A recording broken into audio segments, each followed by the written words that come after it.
border war. Fans called it Moonshine Throwdown. I think that's the best rivalry name, an unofficial name, but the best rivalry name I've come across. Yeah, unofficial that should become official soon enough. Embrace it. Grant Wells in the gun, takes the snap, takes the handoff, he takes off left, and he is all by his lonesome. Nobody within 10 yards, and Wells waltzes in for the touchdown. Marshall 16, Appalachian State 7. Grant Wells 12 yards for the score. Next play, I love it, Brew. Liberty versus Western Kentucky. Terrell Pigram throws it up to Craig Bird Jr., who catches it over the defender for the touchdown. Woo! That's the way to get up there, boy.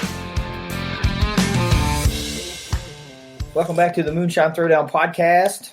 I got Steven with me, and we're about to preview this trip for the Tops down to Birmingham to take on UAB, one of the preseason favorites to win the West. Record indicates that they're a fairly strong team, but I don't know about UAB, Steve. They always seem to play some favorable matchups, so to speak, to pad that record a little bit. And, of course, when the Blazers came to Bowling Green last year, nobody was really giving them a shot was really giving Western a shot to beat UAB. And by golly, they ran into a little bit of a buzzsaw, and Tops managed to get them a pretty decent win to the tune of 20-13. So return game in Birmingham in 2020, and no time like the present to have the Tops get one in the left-hand column and try to get this season back on track.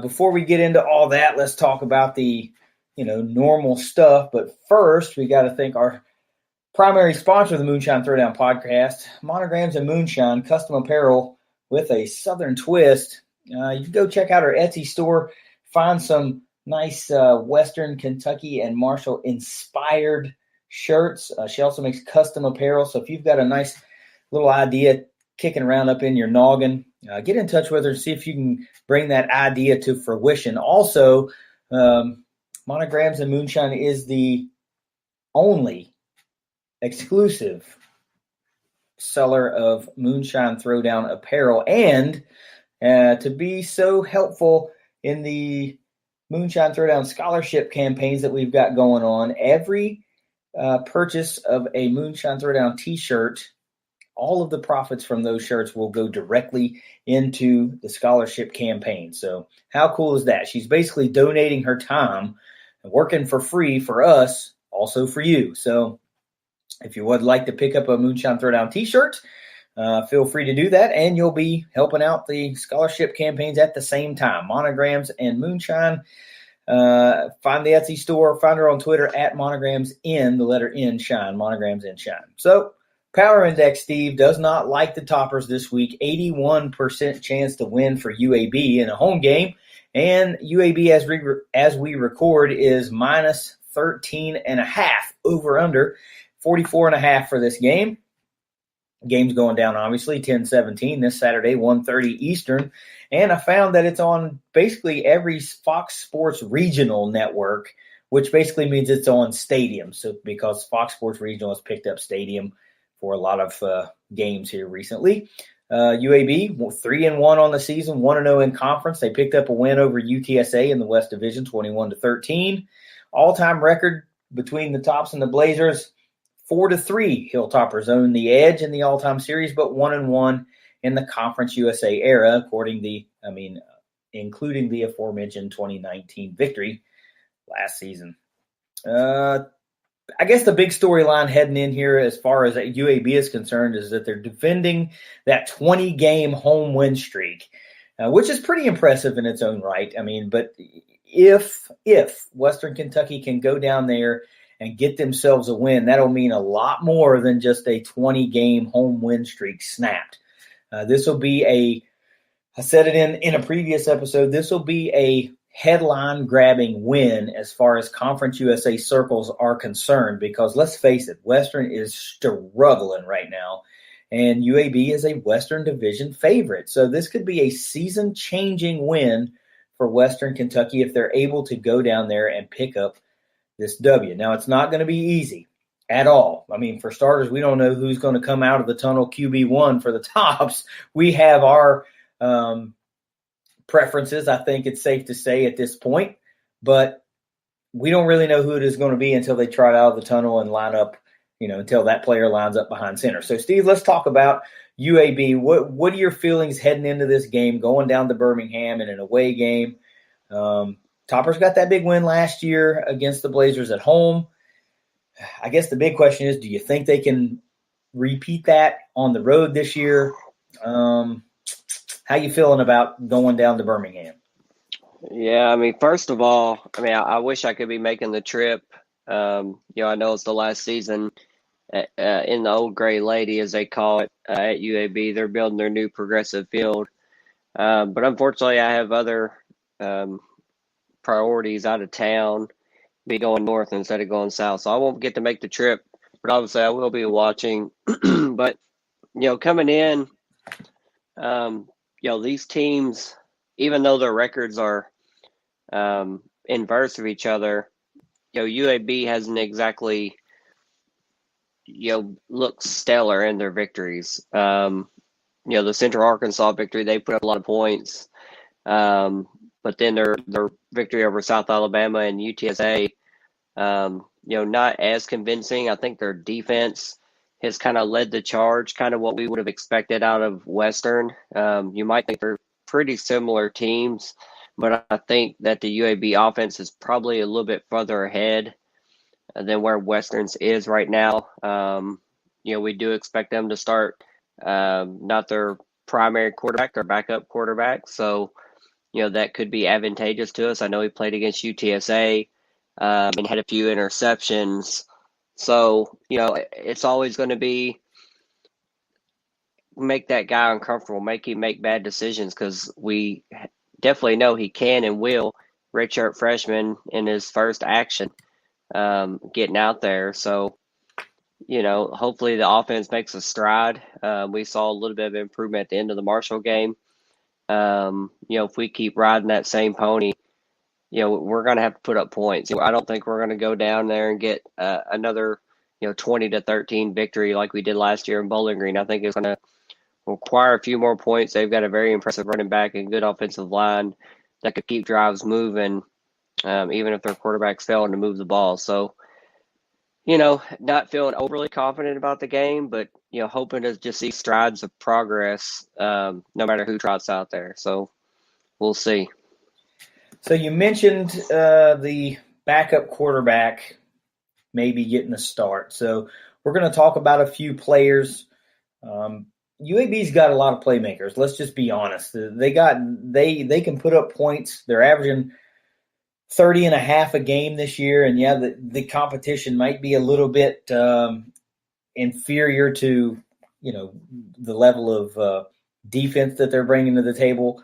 And their offense might be a little bit better than some of the defenses they're facing, obviously. But, anytime you can average 30, you got a pretty good offense. So we'll feature a handful of players here, some of which a lot of folks think have NFL potential.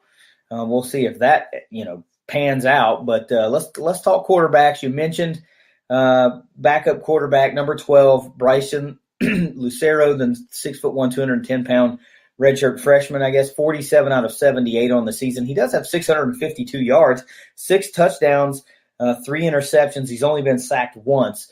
And you mentioned against UTSA, he kind of threw it up for grabs a little bit. He had 3 touchdowns, but all 3 of those interceptions came against UTSA. Number 17, just in case he's healthy or gets cleared to play, regular quarterback, Tyler Johnson, the 6'2", 210-pound junior, 32 out of 48, 293 yards on the season, 3 touchdowns, 1 interception, also 1 sack. So two quarterbacks combining, only being sacked twice. I guess that tells you that the UAB offensive line is a pretty good one. They do a good job of keeping their quarterback clean. It's something that we saw Western Kentucky's defense struggle with this past weekend against Marshall. So they're going to have to crank it up a notch. The pass rush is going to have to crank it up quite a bit if they're going to be facing another pretty good, stellar offensive line. Running back, at this point, I think if you have watched any decent amount of Conference USA football, about number 4 running back Spencer Brown, one of the best in the conference. He's just a really good all-around back. 6 foot, 220-pound senior, 86 carries on the season, 450 yards already, 5.2 yards per carry, and 5 touchdowns on the ground. A couple of wide receivers we're going to feature are the guys that several folks in CUSA circles thinks might get a look at the next level. Number 5, Myron Mitchell, the 6'1", 180-pound senior. Leading receiver receptions-wise and edges also out in yardage. 21 catches on the year, 306 yards, 2 touchdowns, good for 14.6 yards per reception. But right there, I mean, almost identical stat line. Number 6, wide receiver Austin Watkins, a little bit taller, a little bit heavier, the 6'3", 210-pound senior. 19 catches for 301 yards, 2 touchdowns, good for 15.8 yards per reception. All in all, this UAB offense is putting up 416 yards per game, 236 of those through the air and another 179 on the ground. So they're fairly balanced. I mean, 180 rush yards per game, that's pretty good. I guess a lot of folks might think 236 yards is rather average, but, you're balanced. That's a good balance. So based on what we see here, the stats we see here, the weapons we see here, and we see what the UAB is fairly balanced and they put up a lot of points. What do you think we're going to see this Topper defense try to do? I mean, yeah, I think the defensive secondary is going to have a lot of pressure put on them. I think the offensive line, like you highlighted, is going to give whichever quarterback is playing, they're going to have plenty of time to drop back and throw the ball. So, they've got a couple good targets. Heard a lot of good things about Watkins last year. Know that both of those guys can go up and make plays and do some damage. So hopefully the secondary is keeping plays in front of them, just playing sound defensive football. And then, as always, we have to put pressure on the quarterback. It sounds cliche, but when we have the defensive line we do and a couple of edge rushers that we have, and even linebackers that can fill some gaps and create some pressure, we have to make this young quarterback, I'm expecting Lucero, we have to make this young quarterback uncomfortable. You have to move him, much similar to what I said about Isaiah Green a lot last year. If you move him off his spot, you're going to get good results. You're going to get bad decisions, fumbles, interceptions, whatever it may be. And I believe we saw that last year. I think we may have even knocked Tyler Johnson out of the game last year, because I think we did against FIU and then UAB as well in back-to-back games, if I'm not mistaken. So pressuring the quarterback, I mean, that's going to be huge. No, we didn't see a lot of it against Marshall. Credit to their stellar offensive line. But if that doesn't change and we give any quarterback back there just time to sit and pick their options, Spencer Brown can come out of the backfield as well, make some catches, or either of those talented wide receivers. So pressuring the football and keeping big plays in front of them, I think that's the two must for this football game for the Toppers. Yeah, it's going to have to be several notches above what we saw last week. It just is. If Western happens to go down and we see UAB score early and often or whatever, they get a couple of touchdowns really quick, we can't see a repeat performance of what we saw against Marshall. You just simply can't get punched and then be dazed for the whole first half and then look up at halftime and you're down by 4 scores. It's not going to work. So it's a little bit, I like to use the term gut check a lot, but this is kind of a gut check game. So if you get hit, you better have that gut check moment and say, all right, it's not going to be a repeat of what we just had last weekend. It's got to be a different animal this week. Seniors got to step up, play some big ball. I think we need to see an emphasized pass rush. When you got a young quarterback back there, you've got to do whatever you can do to get to him, because they just haven't seen enough football at this level to feel comfortable with some of the nation's best pass rushers coming at them, period. So, if you're able to get a lick or two early, find yourself in the backfield dragging down for a sack or two fairly early in the game, it just helps. It just helps. So I'm not sure that, coverage is – I'm not one that thinks coverage is the way to go. I always feel like pressure is your best friend, especially when you're facing a young quarterback. So let's talk about defense for the Blazers. Based on the guys I've got featured here, which is essentially the leading tacklers, but they also turn out to be the leading sackers and things like that. So this defense, like so many teams we featured on all episodes so far, you see a lot of tackles from the secondary, but UAB is another one like Louisiana Tech. If our listeners also caught the Marshall Louisiana Tech preview, their top tacklers are linebackers. So that means that they're trying to keep everything in front of them, and they do a good job of that. Starts off with number 50 linebacker Noah Wilder, the 6', 235-pound junior. Leads the team with 28 total tackles, 15 of those solo, 2 sacks, which is tied for the team lead, and 1 interception, which is also tied for the team lead. They only have 3 interceptions as a team, so that's not something that really is their forte, but I guess if you give them an opportunity, they can come down with one. Number 6 linebacker Christopher Mole, 6'2", 225-pound senior, 26 total tackles, 19 of those solo. Then we get a little bit of a secondary movement here, just one. Number 21 safety Will Bowler, 6', 210-pound junior. He's got 23 tackles, 16 of those solo. And then the 4th leading tackler back to the linebacking spot, number 22 linebacker Jordan Smith, 6'7", 255-pound junior. Good God almighty. A 6'7", 250-pounder playing freaking linebacker. 16 total tackles, 8 solo, 2 sacks. So you got 2 linebackers, Wilder and Smith, combining for the team lead in sacks with 2. I mean, they just must get things done. All in all, this UAB defense is giving up 345 yards total, 152 through the air. A little bit more porous on the ground. They will give up 193 rush yards per game. Scoring just under 23. They're allowing 22.8 points per game. So based on all that, I mean, and the question marks we have surrounding Western Kentucky from the holdover from last week, what's the offense going to look like, first of all, in your opinion, and what do you think we're going to see potentially? I mean, I really think that we trot Kavaris Thomas out there.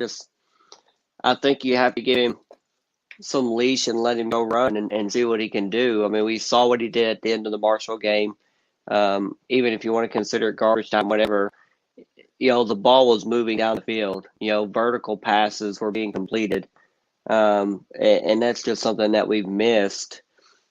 And then I think, hearing the linebackers having a lot of tackles, and even that the big guy that they brought out there really lends me to think that there could be a lot of over-the-middle opportunities. It sounds like maybe the middle of their field is a soft point for them, and maybe that's why the linebackers are making a lot of tackles. And I'd love to see Josh Simon or Dayton Wade or somebody get lined up against one of them linebackers and drag them across the middle. I would like our guys' chance in that matchup. Even though those linebackers are very skilled players, obviously, we do have some guys that can present some mismatch problems. But, we still have yet to see a true establishment of the run game. For whatever reason, Gage Walker back there has been just ineffective. I don't know what it is or why it is. We just haven't seen the burst and vision. Seems like he's running into a lot of just piles of defenders and even his own linemen. But every time we've plugged in, C.J. Jones or Jakari Moses, it almost seems like an instant spark plug. And up to the point where I think, those latter 2 guys should probably get a little bit more carries. Nothing against Jakari. I still think he's a good running back.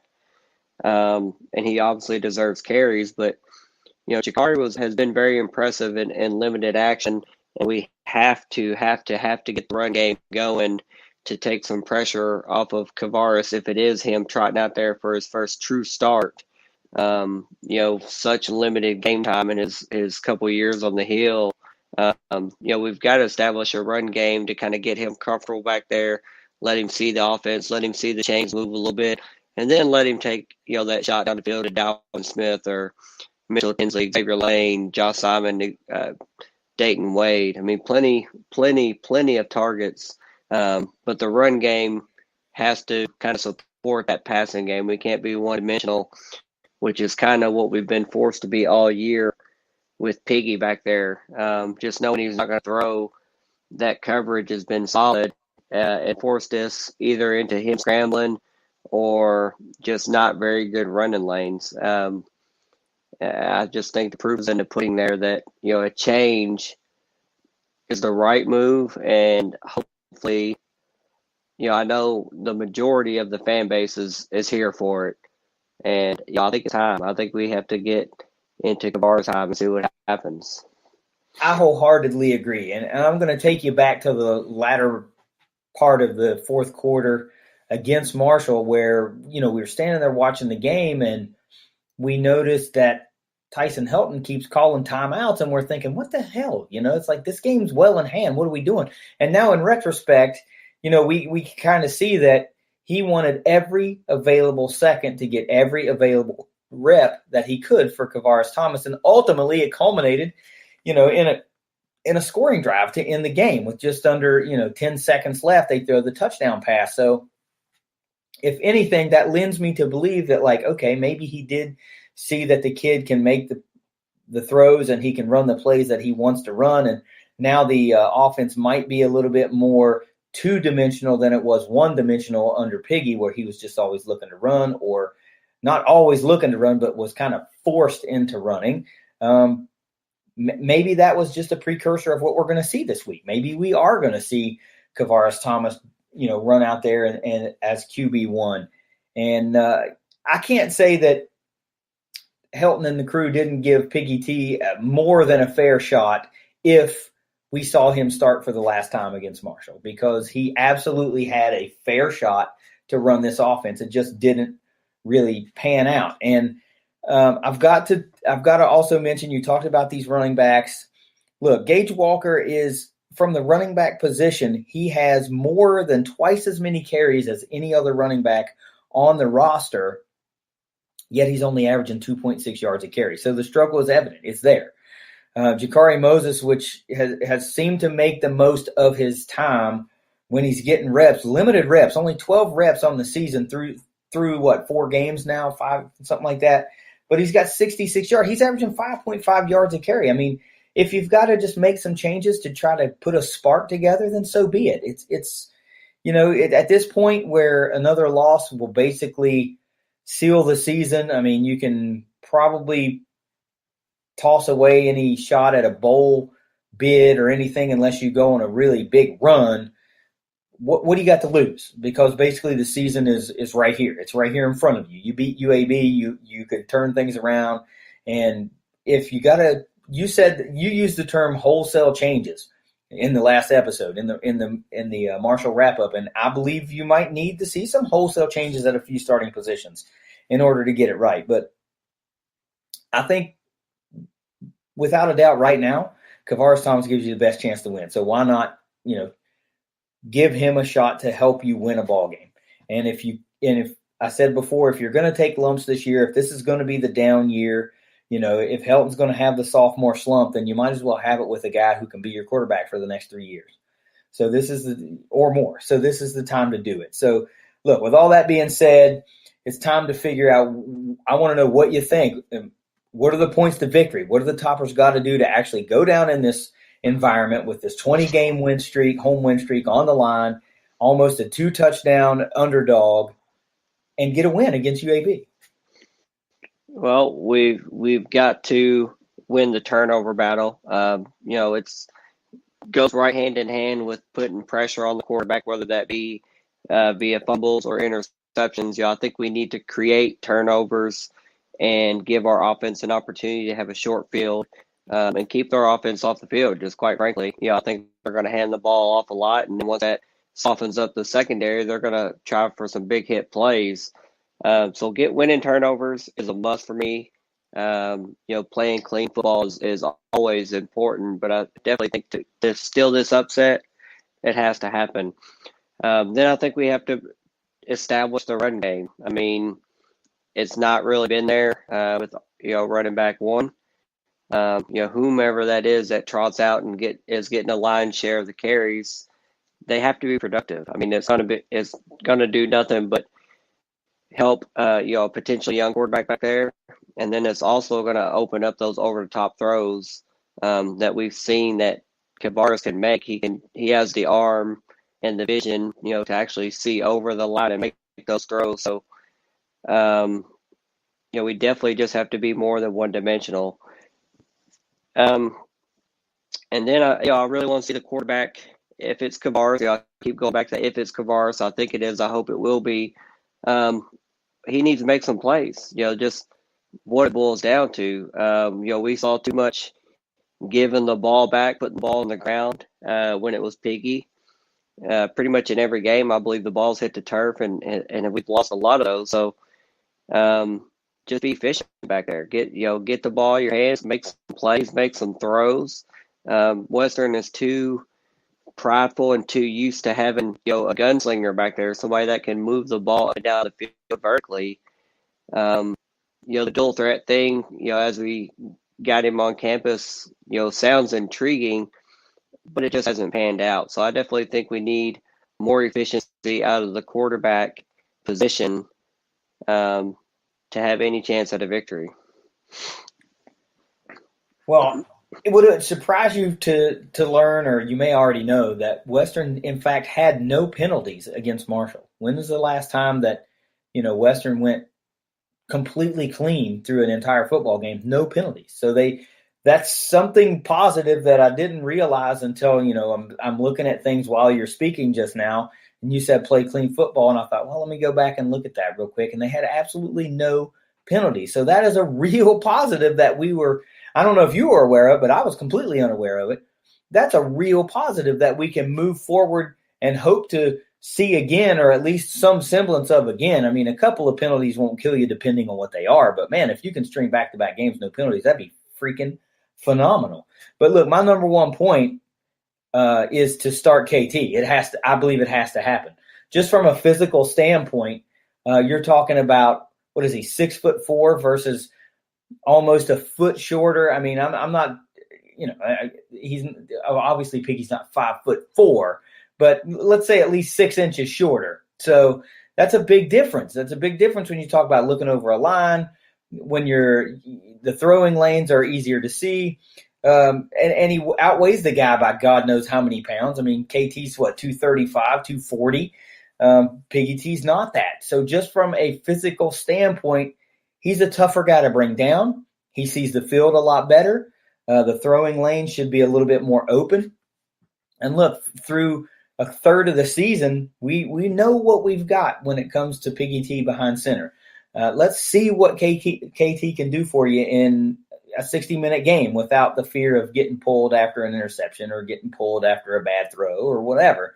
And piggybacking off of that, I mean, I know that's probably a bad pun, but in addition to that, let's give Jakari Moses a start at RB1. Let's just shake it up. I mean, if we're going to do it, let's do it. Let's shake it all up and see if they can get some mojo working. Maybe they've got some chemistry that will just come bubbling out, and it's like a whole different offense. But to me, that's the number one point. Start KT, start Moses. Let's see what we got. Number two, on a defensive note, this has got to be the Malone and Jones show on defense. You got a young quarterback potentially lining up for UAB across the way. Let's get these pass rushers after some dudes, man. Let's get this young guy off his spot. Let's force him into making hurried throws or off-balance throws or whatever the terms you want to use. Let's get that going, and let's see if we can get the ball landed in the hands of Deb Key or Antoine Kincaid or Roger Cray or one of those guys back in the secondary. Number three, you said it. They got to win the turnover battle. I think it's got to go a step further than that. They got to do more than win the turnover battle. They can't have any turnovers whatsoever. One could sink you, especially if it's a really bad, puts UAB right in the red zone or nipping at the red zone. That can just deflate you and take you out of any momentum whatsoever. And we've seen Western Kentucky just have a hard time regaining momentum. Number four, finish every drive possible with points. And I don't care if Narveson ends up with 6 field goals. If that's what that's what has to happen, then that's what has to happen. And I believe, to take that a step further, that Western's going to have to score in all 4 quarters to try to make this one happen. Because if they go down early or get punched in the mouth early, it's not a recipe for success for this year's team so far. So they're going to have to potentially go punch for punch, but I'd like to see him be able to do that in all 4 quarters. Even if they come out in a close loss, but they're able to score in all 4 phases or all 4 quarters and sustain some drives, that still might be something we can see moving forward, especially when you talk about Chattanooga coming to town. So let's talk about a 200 proof player, Steve. Who's your guy this week for against UAB? Yeah, I'm going to predict Mr. Kavaris Thomas in his first career start. I think he's going to get the ball. I think he's going to get the reins and hopefully some freedom to just make some throws and some plays like we saw at the end of the Marshall game. And I just think it's absolutely a must that we allow him that opportunity. I mean, at this point, he's earned it, and the guy who's replacing has earned his spot on the bench, so to speak. So I think Kavaris is going to come out. He's going to have a good game and kind of show, the talent, the raw, natural talent that we've known has been sitting on the bench, but he's just unfortunately been behind some upper-class guys that have preceded him.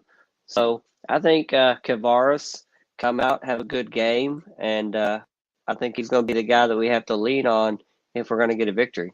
Yeah, I agree 100%. Initially going into this, I had written down QB1 as in whoever the heck it is. But as we've talked about it more and more and more, I just am a firm believer that they're going to bring Thomas out for his first career start. So I'm just saying, forget QB1. It's got to be KT. He's got to be the guy.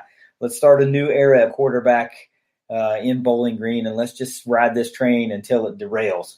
How about a score prediction this week, Steve? Yeah, I'm going to have to side on the side of realistic here. We still have not just been real convincing on offense. You've alluded to the slow starts against Liberty and against Marshall, just getting behind, kind of getting that first quarter, first half punch in the mouth, and then regaining some composure after half and trying to make it a ball game. This UAB defense is good.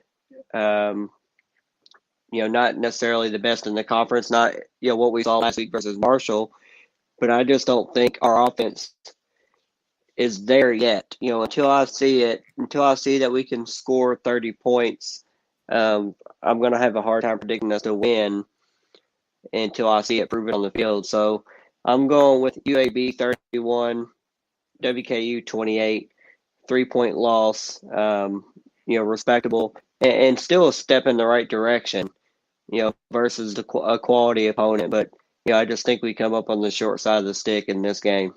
Yeah, I'm with you. And as a matter of fact, you and I are probably like-minded in the fact that, I know we are. We like UAB in this one. I do as well, 34-27. So I still like a fairly close loss. This is a one-score game.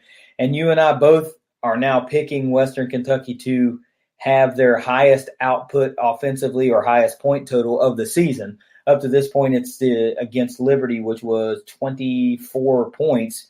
You got them at 28. I got them at 27. I just think the KT factor is going to help push the Toppers to the highest point total of the season in not so small fashion because there's no real game film on KT yet for UAB to study. So they're going to be basically shooting blind on this one. There's not a whole lot you can study with just a quarter and 2/3 of game film. So, again, a lot of positives. I just don't like Western Kentucky to get fully over the hump, but something they can build on potentially and hopefully go in and get them a win against Chattanooga, and then we'll see where we are from there. So how about some final thoughts this week before we get ready for the trip down to Birmingham, hoping for an upset?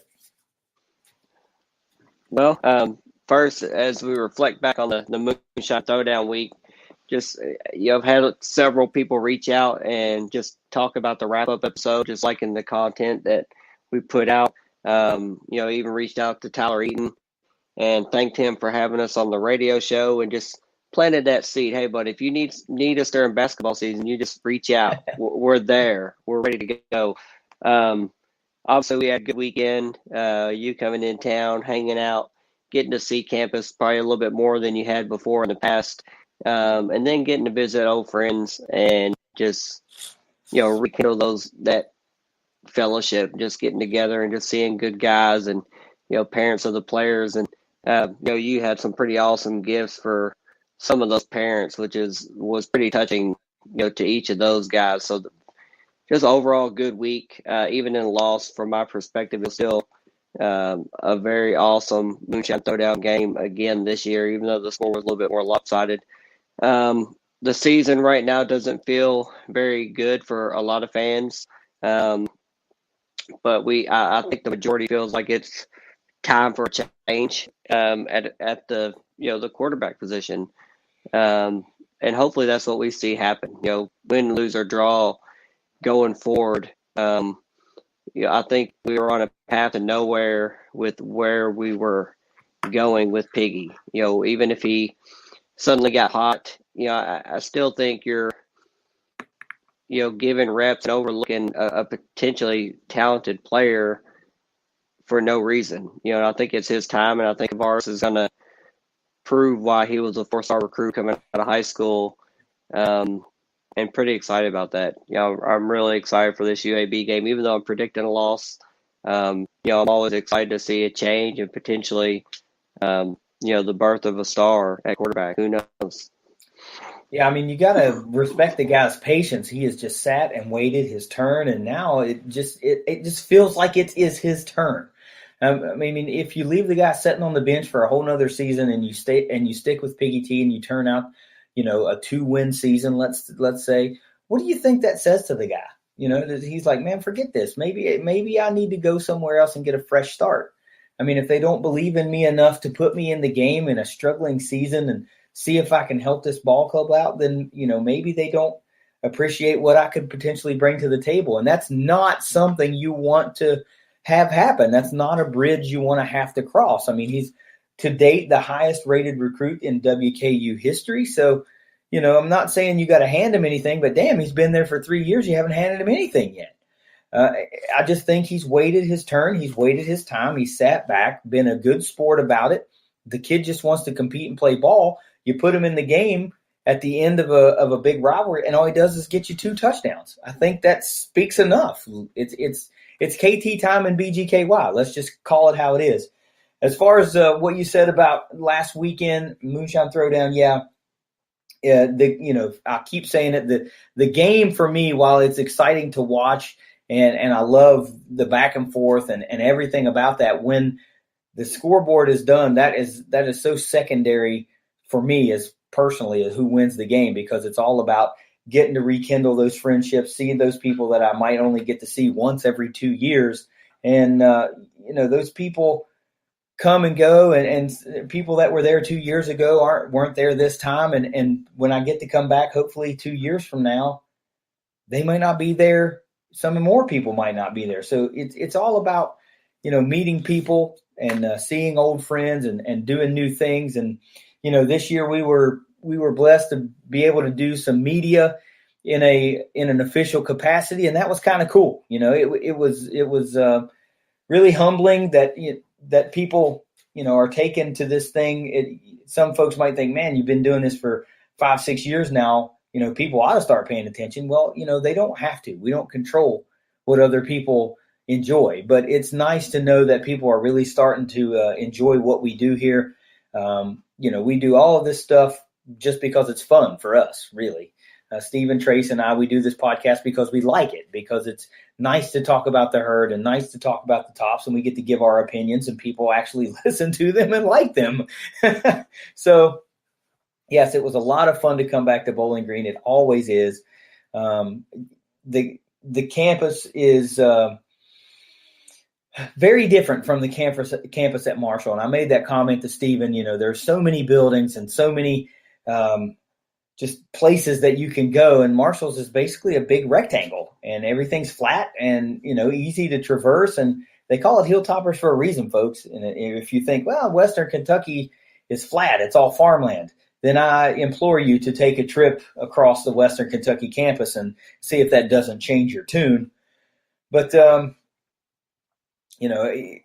it was nice to see some old friends, some folks that I really enjoy seeing. We talk to them a lot on social media and through other avenues, but just to be able to see them in person, shake hands, fist bumps, whatever you call it, it's just good. It's just good for the soul, man. Good people always make you feel good. So let's hope for a big win against UAB this week. Let's see if the Hilltoppers can't grab a couple of headlines in Conference USA circles, throw the West on its ear a little bit, and if Marshall goes down and beats Louisiana Tech, Western Kentucky goes down and beats UAB, kind of turn the West on its ear a little bit, and that'd be pretty cool to see. So until we get to wrap these episodes up, let's get the heck out of here. Steve, you can take us out. All right, go Tops. Go Herds, Trace. It's the Moonshine Throwdown Podcast. We'll see you next week. Later.